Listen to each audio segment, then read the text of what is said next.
E aí, beleza? Estamos de volta. Agora que você já descansou, você já retomou sua concentração aí. Lembrando que nós estávamos falando da parte mais teórica da prisão preventiva e agora nós vamos para a questão mais prática. Vamos ensinar você a construir a sua peça.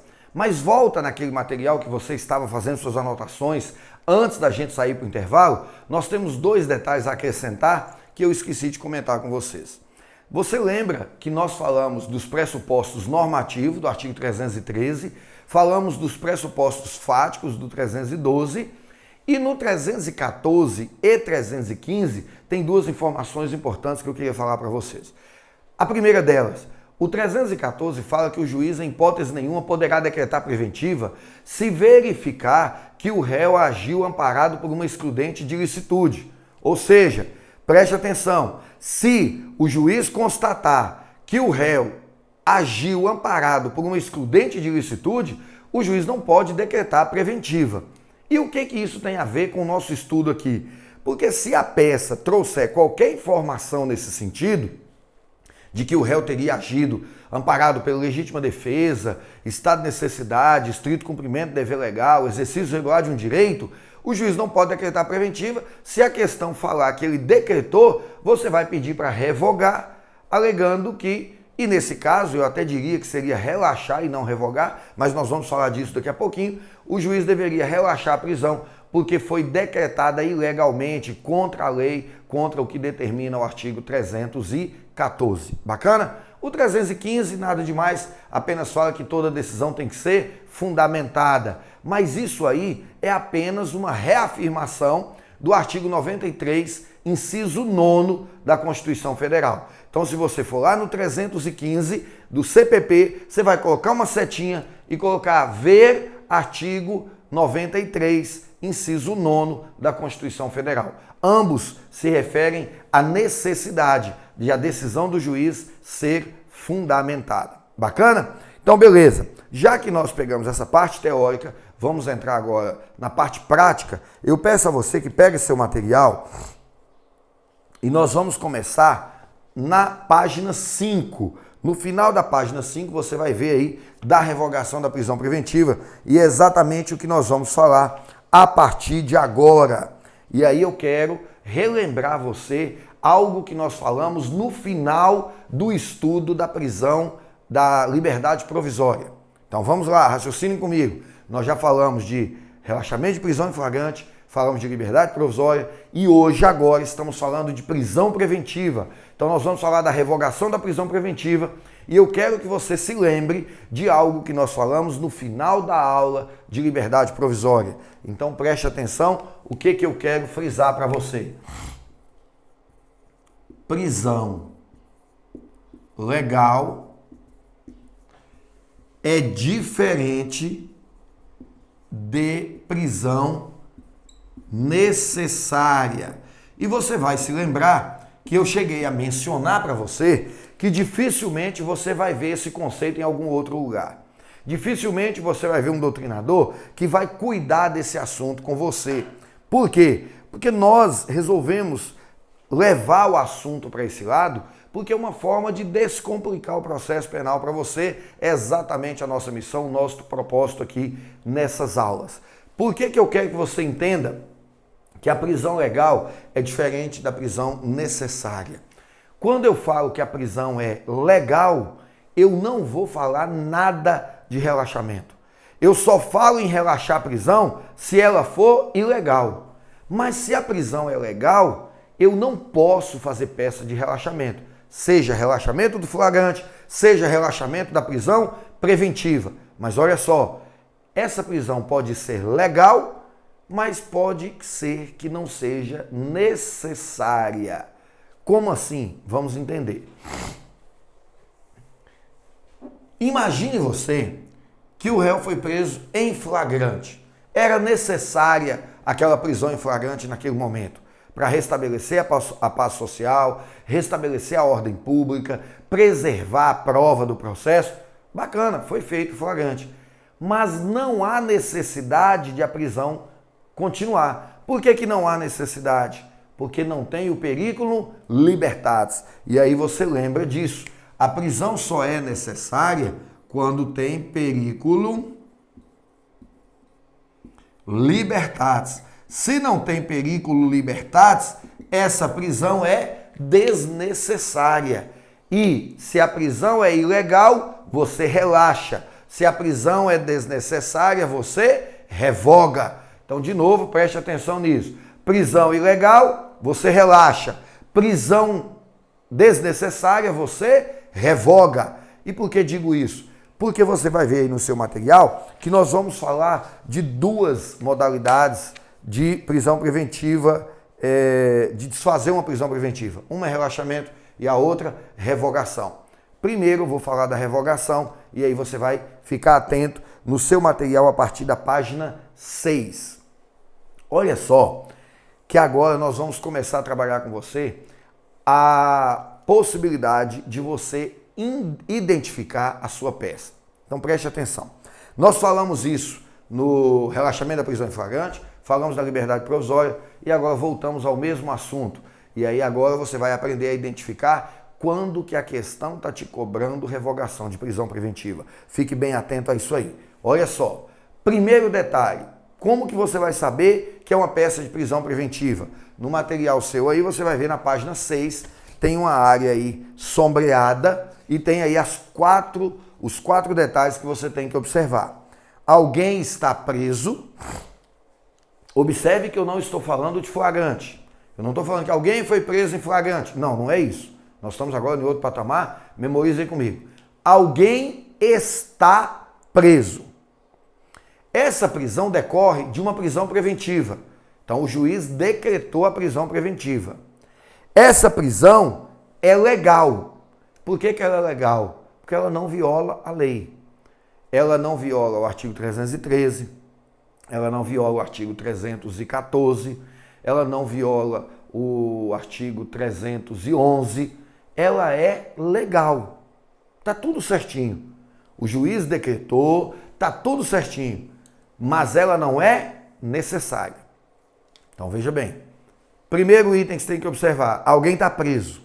Segundo, essa prisão é preventiva, foi decretada uma preventiva. Terceiro, ela é legal. Quarto, ela é desnecessária. Por quê? Com essas 4 observações, você chega à conclusão que a sua peça é uma revogação de prisão preventiva. E por que você chega a essa conclusão? Porque se alguém está preso, foi decretada a preventiva e essa prisão é legal, não é relaxamento. Porque se essa prisão fosse ilegal, seria relaxamento de prisão. Mas não é. É prisão preventiva. É legal. Então é revogação da prisão preventiva. E a partir daí, o que eu quero que você entenda? Memorize comigo novamente. Primeira coisa, alguém está preso.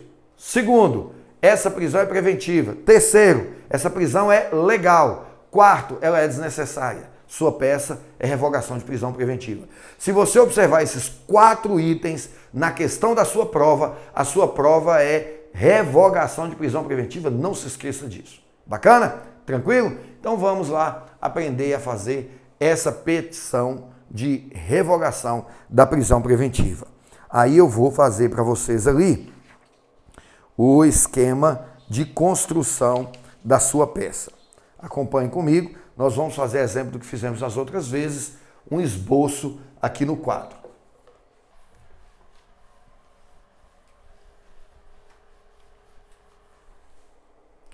Olha só, nós temos aqui o que será o seu caderno de prova, uma folha A4 para você fazer a sua peça. Você vai fazer revogação de prisão preventiva? Primeira coisa que você vai ficar atento ao endereçamento. Você vai endereçar o pedido de revogação para quem? Para a vara do juiz que decretou a prisão. Se a questão está te trazendo prisão preventiva, obrigatoriamente a questão vai te informar que algum juiz decretou essa prisão. O juiz decretou a prisão preventiva e vai falar o juiz da primeira vara, da segunda vara, da vara do júri, não importa. Beleza? Então vamos lá. Primeira coisa, excelentíssimo.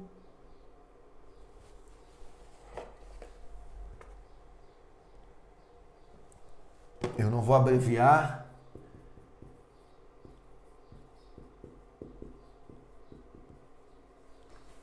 senhor doutor juiz de direito da... Você não sabe qual a vara lá, não falou? Se falar, você vai indicar a segunda vara, a primeira vara. Mas não indicou? Pontinho, vara criminal da comarca... Pontinho, pontinho, pontinho. Bacana? Olha só. Quando eu falei para você de relaxamento da prisão em flagrante e da liberdade provisória, eu orientei a você e te ensinei que essas duas ações são ações autônomas. Elas tramitam em apenso ao auto de prisão em flagrante delito. A revogação de prisão preventiva é diferente. Por quê? Porque quando nós temos uma prisão preventiva, você se lembra que eu expliquei que somente o juiz pode decretar uma prisão preventiva? Está lá no artigo 311. Se o juiz decretou a prisão preventiva, já foi judicializado o processo. Nós já temos um procedimento judicializado. Eu não estou dizendo que nós temos uma ação penal, mas veja bem, se não tem ação penal, o juiz não pode decretar de ofício, alguém pediu e o juiz decretou. Se alguém pediu, já tem formalizado um pedido.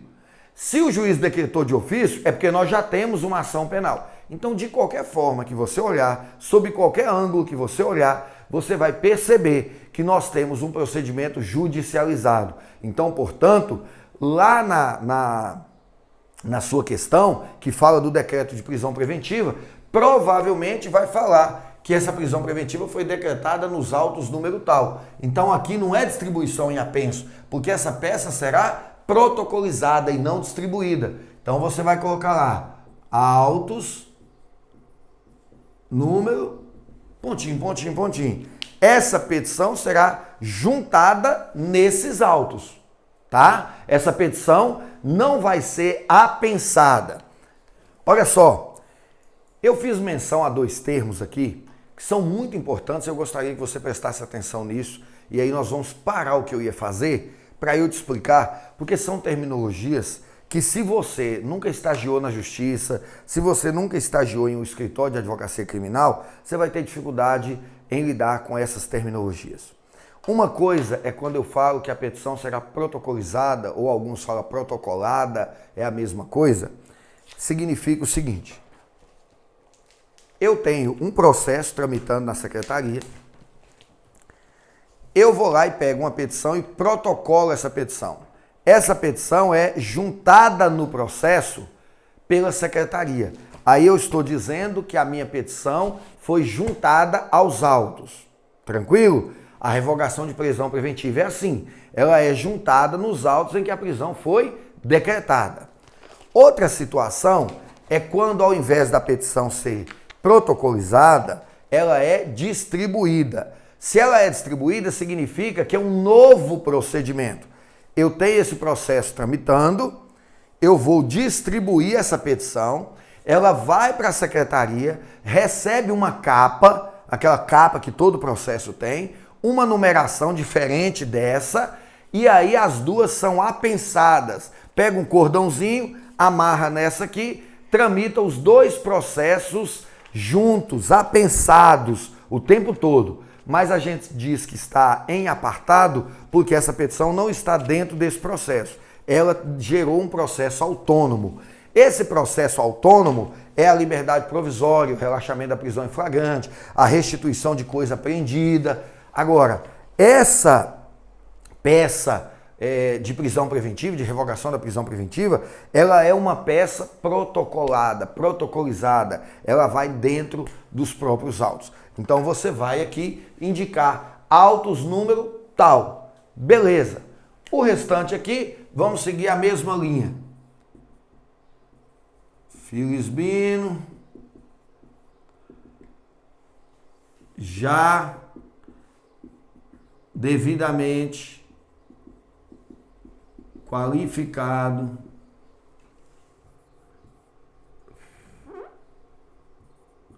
nos autos, vem diante de Vossa Excelência, como eu sempre digo, sem frescura, só isso, ajuizar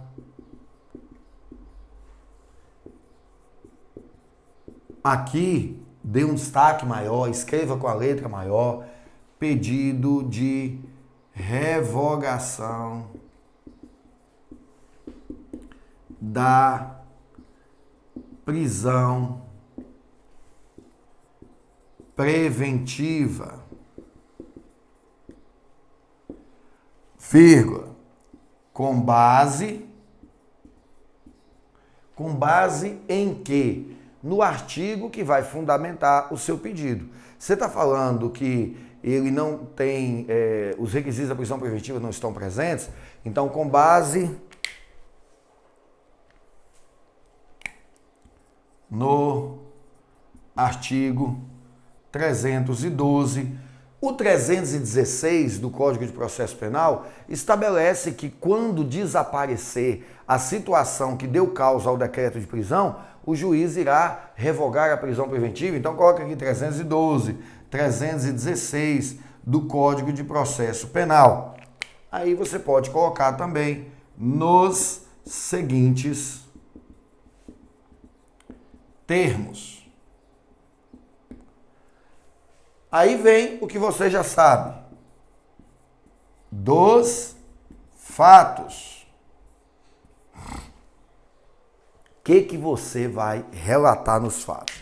Observe, nos fatos você vai colocar tudo aquilo que a questão te informou que é importante para você subsidiar o seu pedido. Você vai pedir para revogar a prisão preventiva, então você vai falar, e essa prisão preventiva não é necessária porque não está violando a ordem pública, então você vai falar que, apontar nos fatos ali, qual é a realidade fática que evidencia que não há violação da ordem pública, ou conveniência da instrução processual, ou aplicação da lei penal. Aquilo que você vai usar como fundamento para provar que a prisão é desnecessária, você usa nos fatos.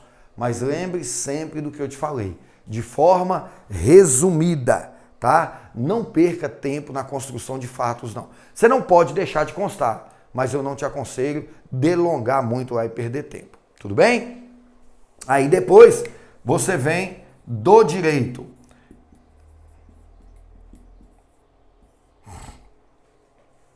Olha só, do direito, lá na fundamentação jurídica, como queira, eu te aconselho fazer o seguinte, que você divida em tópicos, tópico 1, tópico 2, tópico 3, para que você se organize. Porque o que é importante você trazer para o direito? Primeira coisa, você lembra que na liberdade provisória, você tinha que convencer o juiz que não tinha nos autos a evidência de violação da ordem pública, violação da ordem econômica, conveniência da instrução processual ou risco de aplicação da lei penal. Na prisão preventiva, não precisa nada disso. Na prisão preventiva, você não precisa abordar os 4 requisitos. Na revogação da prisão preventiva, você vai bater naquele requisito que o juiz fundamentou a prisão. Imagine que o juiz fundamentou a prisão do seu cliente para necessidade da instrução criminal, né? Assegurar por conveniência da instrução criminal, ou seja, o seu cliente estava ameaçando testemunha. Se é isso, aqui no direito, você vai invocar apenas os fatos que demonstram que o seu cliente não está ameaçando testemunha. Para que você vai falar de ordem pública aqui? Não tem necessidade. Para que você vai falar de ordem econômica? Não tem necessidade. Então fique atento a isso aí, tá? Você vai olhar para que o juiz decretou a prisão do seu cliente e vai bater nesse detalhe ao falar do direito. Então aí no material seus, na página 7, eu coloquei aí alguns exemplos que você pode enfrentar. Olha só, se o juiz decretou a prisão do seu cliente por garantia da ordem pública, você vai observar se há reiteração delitiva, ou seja, se ele já cometeu vários delitos no mesmo espaço de tempo. Observe se os fatos são atuais ou seja, são contemporâneos à data da prisão, eu já expliquei isso mais cedo. Observe se o caso representa que houve grande comoção social e midiática. Observe se a gravidade do crime é concreta ou abstrata, tudo isso eu te falei. Conveniência da instrução processual. Ele está destruindo prova, ele está ameaçando testemunha, assegurar a aplicação da lei penal, tem risco de fuga, tudo isso tem que ser provado. Se não está provado, você vai colocar do direito. Dignou-se Vossa Excelência em decretar a prisão do meu cliente, alegando que corre risco de fuga, porém não há evidência nos autos desse risco, esse risco não é concreto e, portanto, não pode a prisão preventiva ser decretada com base nisso. Aqui eu quero te chamar a atenção para um detalhe que eu coloquei no material seu. A súmula 718 do STF, preste atenção nisso aí. Súmula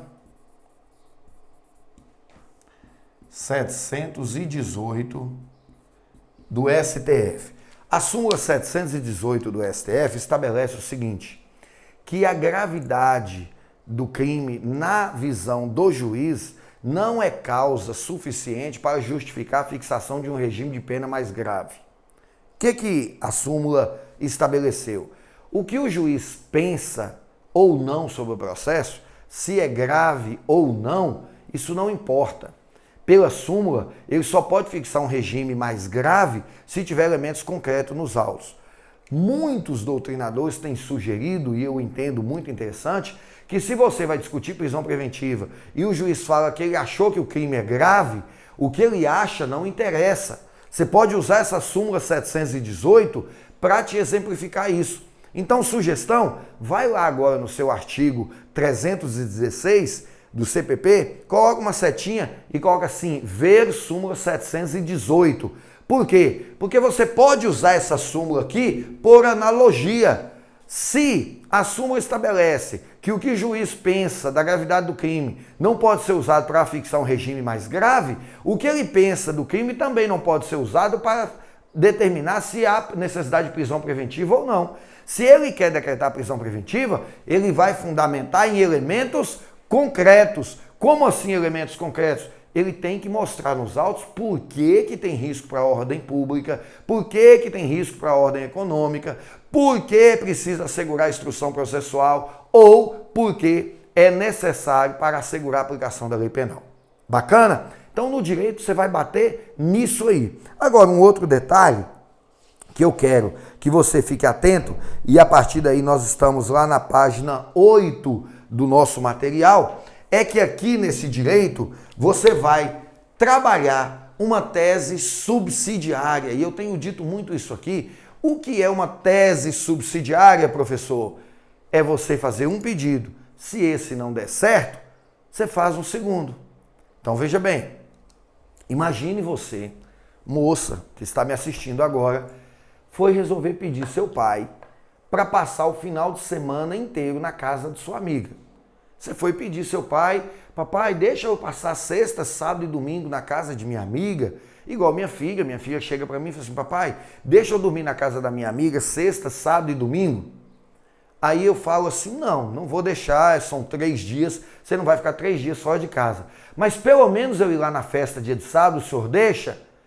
Esse pelo menos ir na festa no sábado é um pedido subsidiário.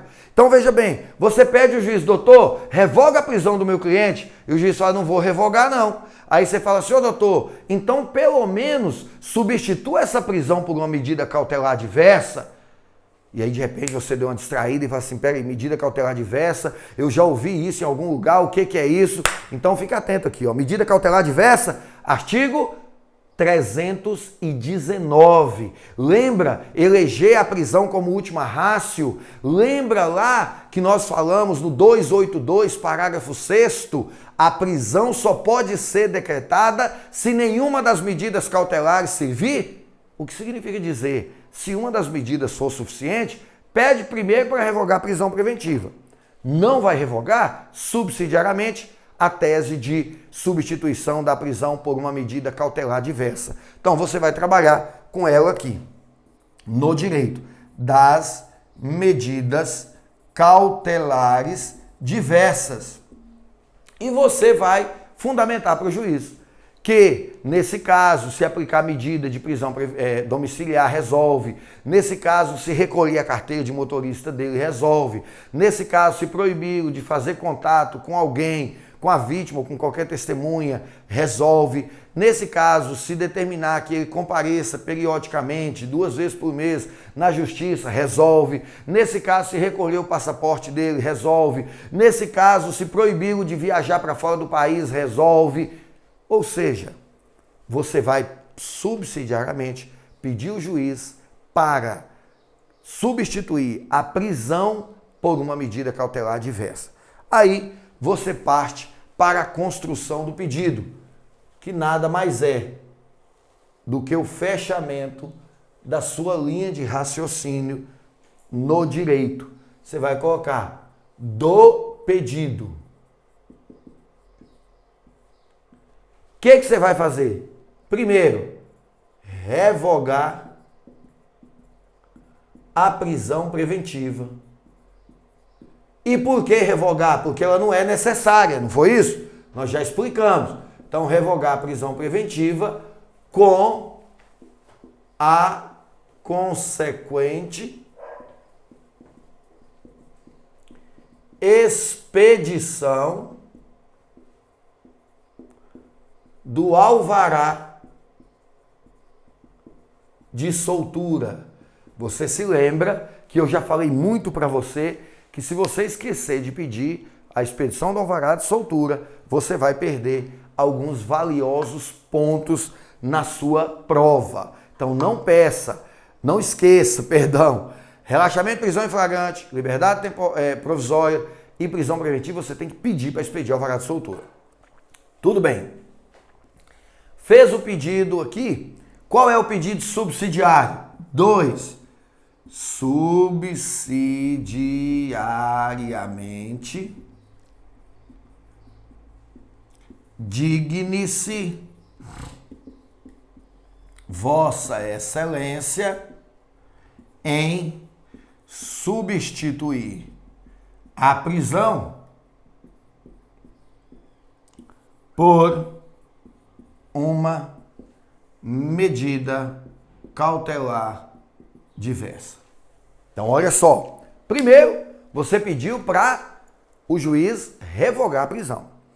Ele revogou, ótimo, beleza. Subsidiariamente, não quis revogar, que ele substitua por uma medida cautelar diversa da prisão. Até aí, tudo bem.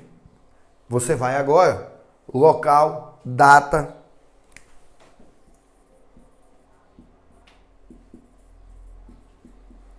e aqui no final, aquilo que há de mais importante que eu tenho dito para você em todas as aulas.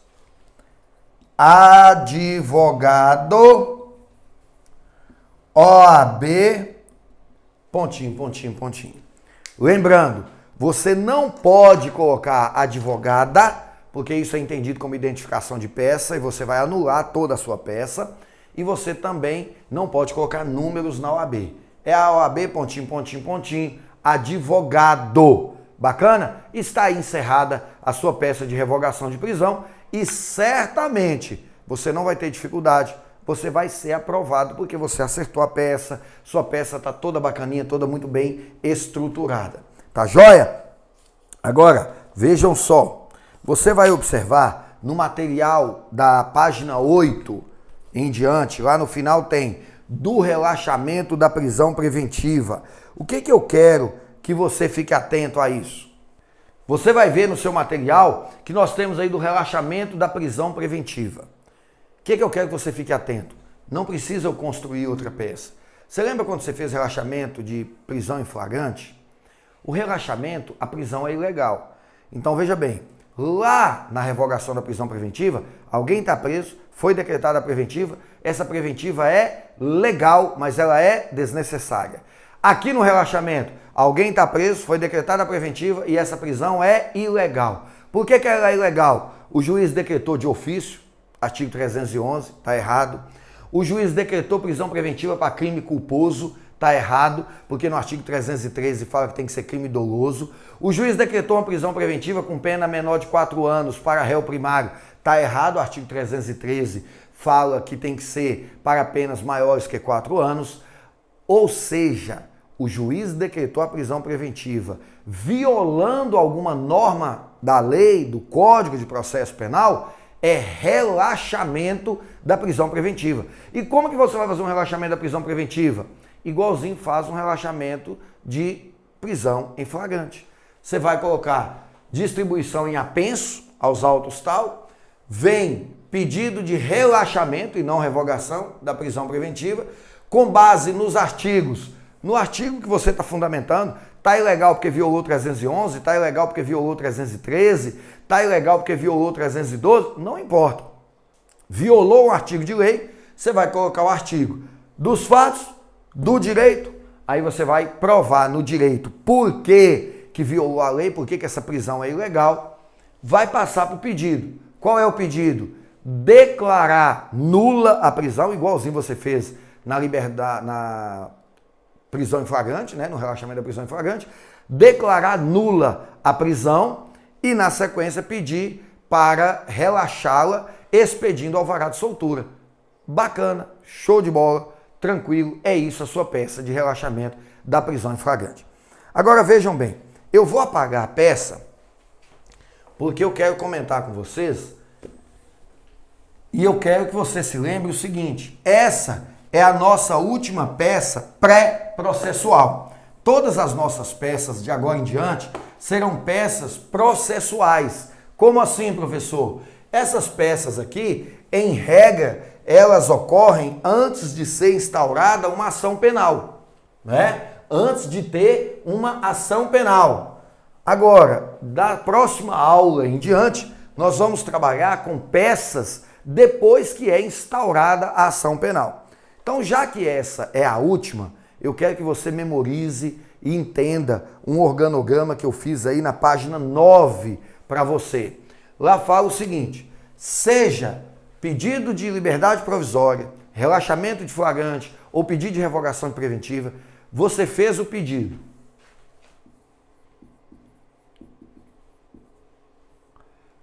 Aí vem, o juiz negou, você vai subir com habeas corpus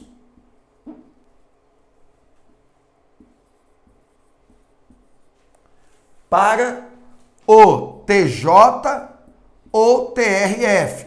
Porque se for crime de competência da Justiça Federal, TRF.